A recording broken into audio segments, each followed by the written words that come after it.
कृष्ण नाम का आसरा, कृष्ण नाम का ध्यान, 35वां अध्याय आज दिखने लगा महान। हरे कृष्णा।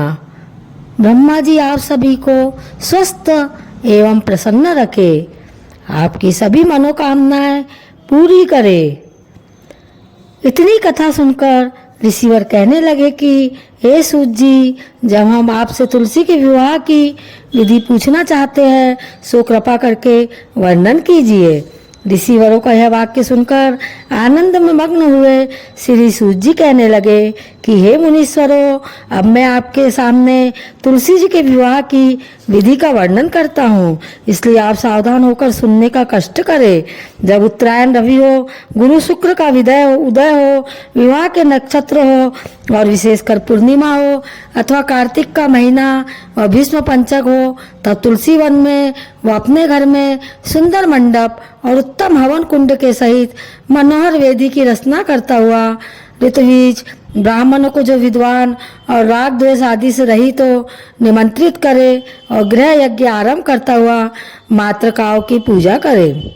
हे मुनीश्वरों, ऋतुवीजों के उपस्थित हो जाने पर पहले नंदी मुख श्राद्ध करे, तत्पश्चात के भगवान शालिग्राम बनाकर उनका विधि विधान से पूजन सामग्री से पूजन करेगा, बांधी की तुलसी को उनके समर्पण करे। इस प्रकार विवाह विधि से तुलसी जी का पानी ग्रहण करने के बाद विधि पूर्वक हवन करे। इसके बाद सपत्नी के यजमान, भाई बंधु और सेवकों के साथ चारों ऋतुवीजों के सहित विष्णु भगवान की प्रेम प्रदक्षिणा करता हुआ शांति पाठ और मंगल गान के साथ साथ आदि बाजे भी बजवाने चाहिए। हे मुनीश्वरों, ऐसा हो जाने के बाद यजमान को गौदान और सैया दान करना चाहिए।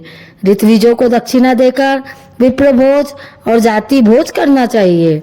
यह सुनकर सूत जी कहने लगे, हे मुनीश्वरों, इस प्रकार जो मनुष्य श्रद्धा भक्ति युक्त होकर सत्य, शांति और संतोष को धारण करता है, विष्णु भगवान को तुलसी दल समर्पण करता है, वह समस्त पापों से रहित होकर संसार के सुखों को प्राप्त करता हुआ अंत में विष्णु लोक को प्राप्त होता है। इसमें कोई भी संशय नहीं है।